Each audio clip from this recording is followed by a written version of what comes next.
Yo, welcome back. Hope you guys had a good Tuesday. Looky. Don't copy my plays. Don't do what I do. Don't even expect what I say to happen. Happens. However, I was pretty close. Yesterday I was claiming here. I was hoping we were going to trade up this range. And I was hoping we'd break the 250 aftermarket. We didn't. And I said, if not then we'll break it tomorrow. And we almost did just before the close, but now after close, we're breaking that 250 mark. GME is going. Also, we have call credit spreads on SPY. I also was kind of calling this out days ago right here. I set up a bullish play here, or I was going to. Got scared, and then, yeah, it ran up. And then I set up a bearish play up here for Wednesday. And I thought it'd probably come up a little bit here today and then start to come down, which it did that. I wasn't really expecting it to kind of keep rallying today, but I think still by Wednesday, it'll be down below my strike on that call credit spread. So it's a good thing I got a little bit more room on that credit spread. It's got this one 386, 387. Basically, SPY's got to close below 386 tomorrow. So yeah, I'm bearish on SPY tomorrow. I think this is just kind of a bounce or dead cat bounce, or just trading in a range. Honestly, people are like, oh yeah, it's so green today, it's so good. I mean, it's not just going to keep going down. You don't just keep having red days after red days. You're going to have slowly stair step down, and until it finds a spot where it doesn't break through support, and then it'll trade in that range. So when a stock comes down, it doesn't just come down really fast and then just go up really fast. It comes down really fast, and then it'll maybe bounce and then consolidate in a range before it has a bull run. And depending on how high it falls from and how fast it falls, the further it falls, the more it's going to have to consolidate at a range. Imagine a guy falling out of a window. I just read this or heard this somewhere. I was like, that's a good analogy.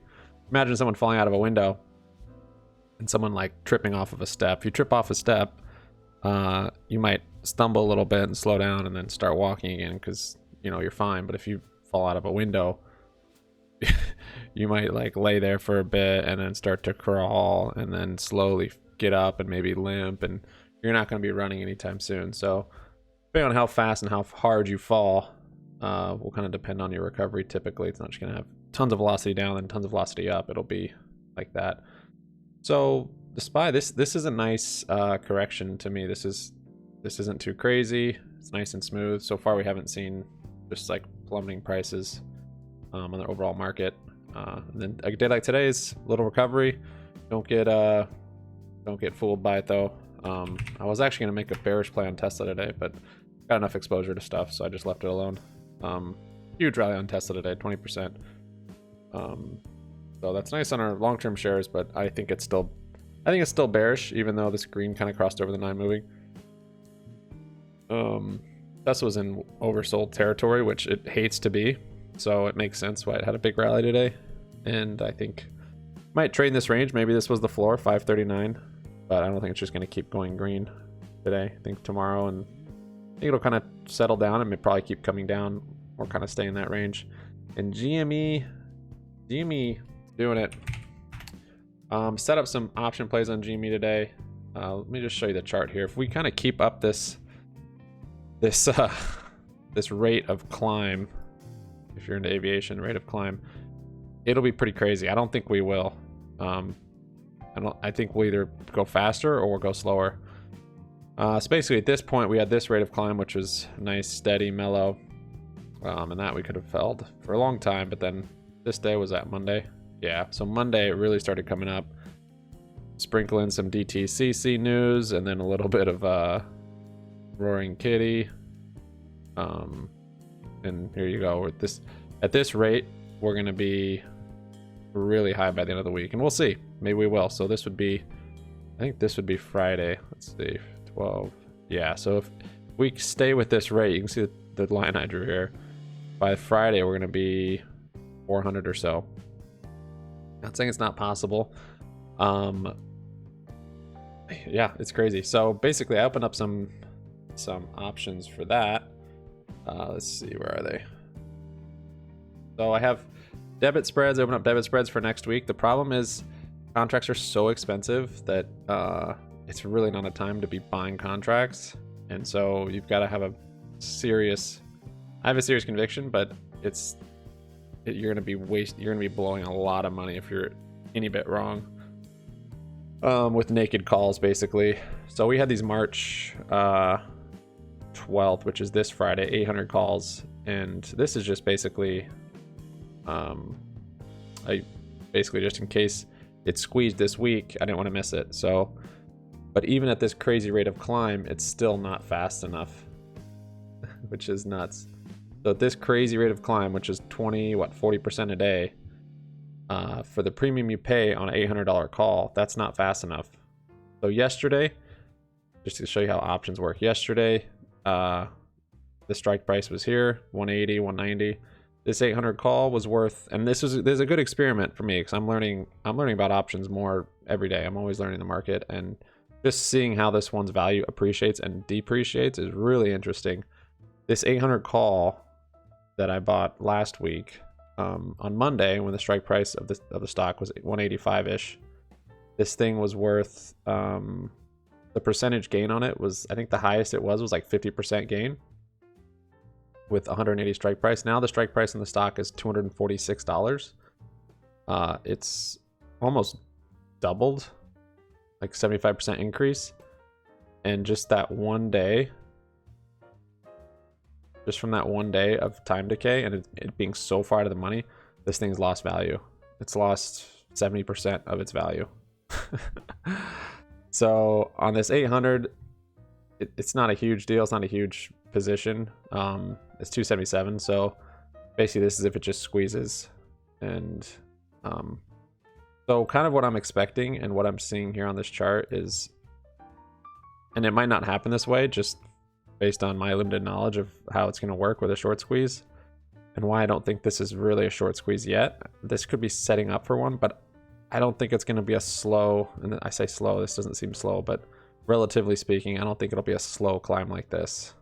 And shorts could be slowly starting to cover, but this is such a small amount that they're covering that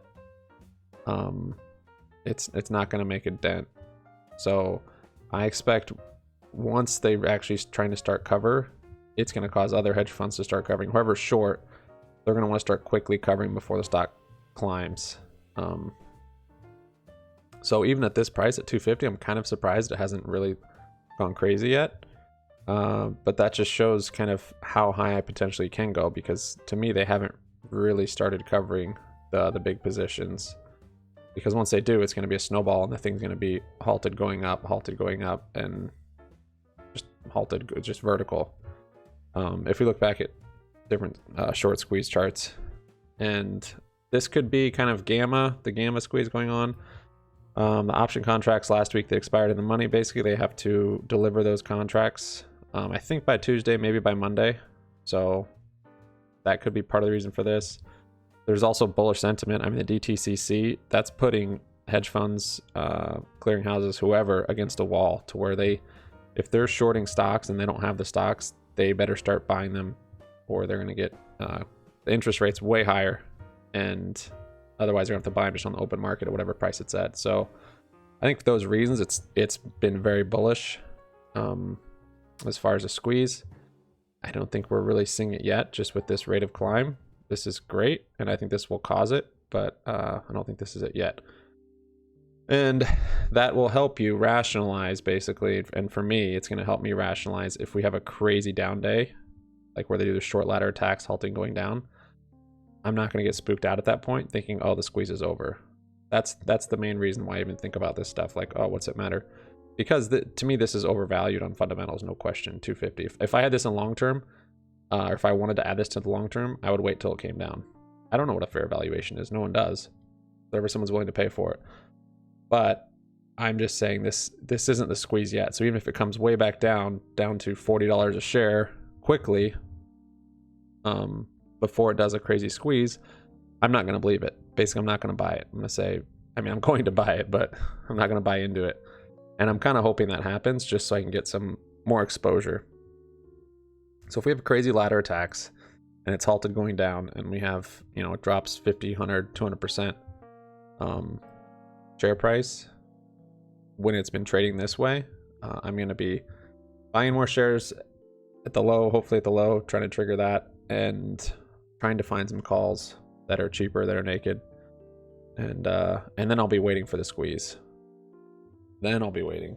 So Volkswagen, when it squeezed, it had like 3 or 4 days before it before the actual squeeze happened, where it was selling off. I think this chart's pretty good at it. Not to say it'll happen the same way, honestly, like it could happen anyway. Well, I mean, you can kind of see it here. This isn't a good representation, but yeah, it had this running up, running up, running up. And then this was days. I think it was maybe like a week. So it's like, this shook out maybe a lot of people thinking this was the squeeze right here. And then this happened, so it's over. But that wasn't it. It was that. So here, this is a pretty good one. 1, 2, 3. Yeah, it's like 4, 5 or 6 days where it's just kind of collapsing. So I'm not going to buy into that if it happens after a climb like this. Once it happens after crazy price action, volatility, alts, and the share price is, wherever the share price is, much, much higher, then I'll think, okay, that could be towards the end. But you also can get this, and if you look closely at this, it won't show me. But basically, that was the first. So this is the first day. I don't know if you can see this, but the first day on the Monday after the squeeze, or when the squeeze started, it came up to here, which was all-time highs for it. Next day, it opened up down here, I think, or at some point it came down here, thinking, oh, it's over, and then it like tripled. So it's not to say in one day. This could take a week. It's going to be volatile. It's not just going to be up. It's going to be huge downs too. Whew. Gets me crazy thinking about it. But what I did, so I opened up debit spreads because the naked calls are just so expensive.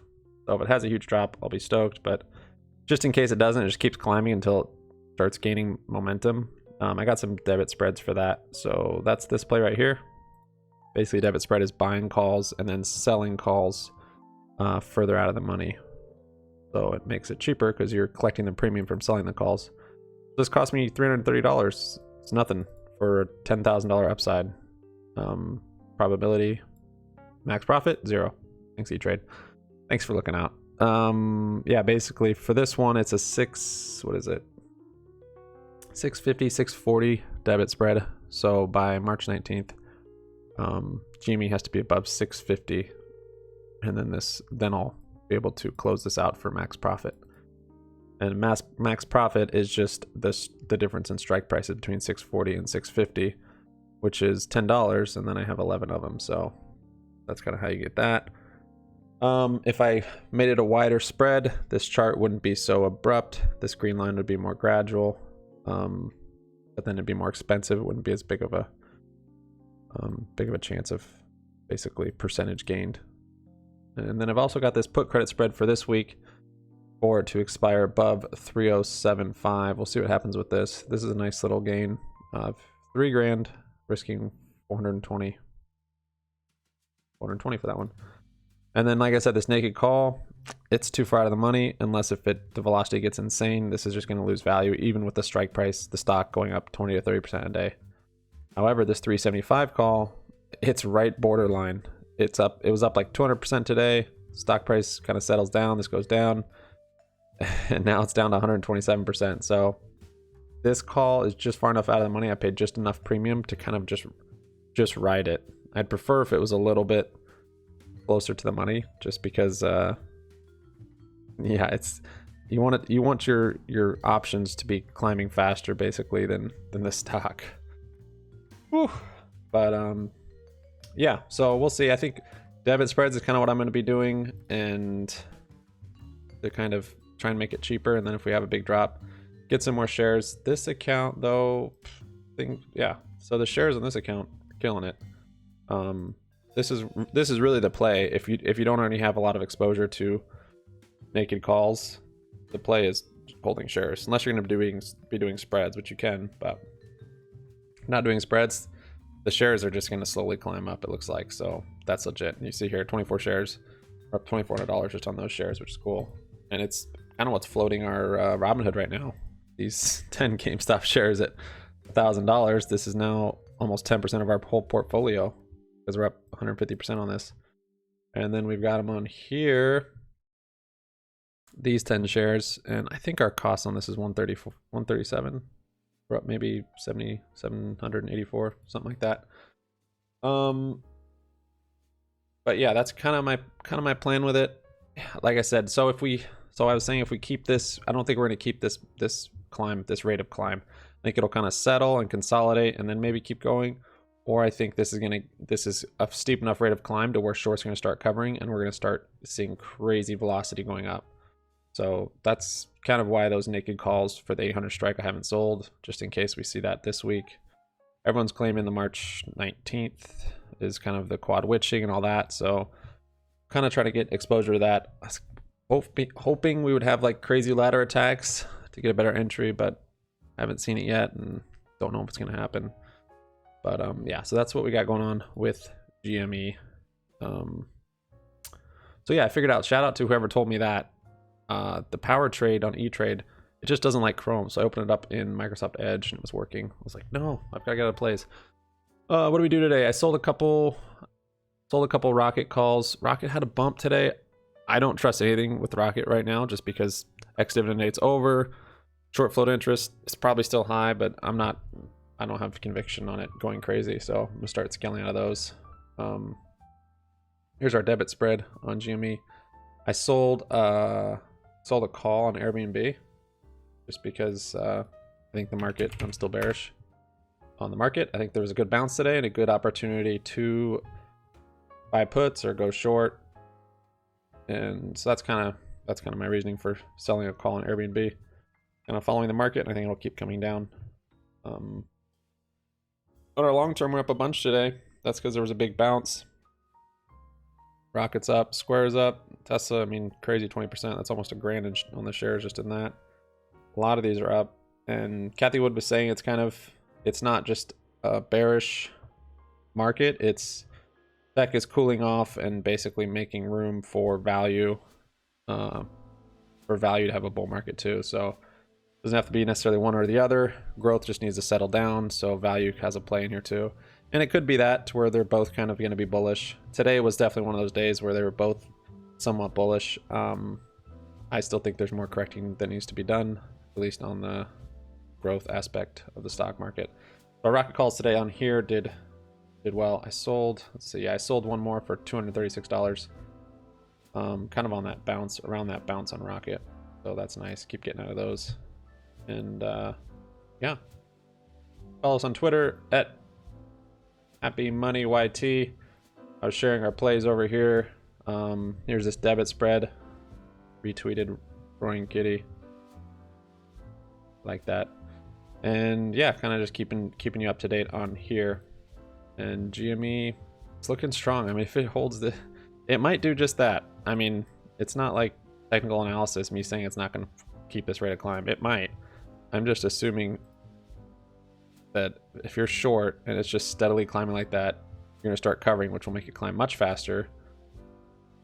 I don't know. This is crazy. Unprecedented times. Thanks so much for watching, guys. Sub up, like up, comment down. Happy money sticks around. We will see you tomorrow. Peace out.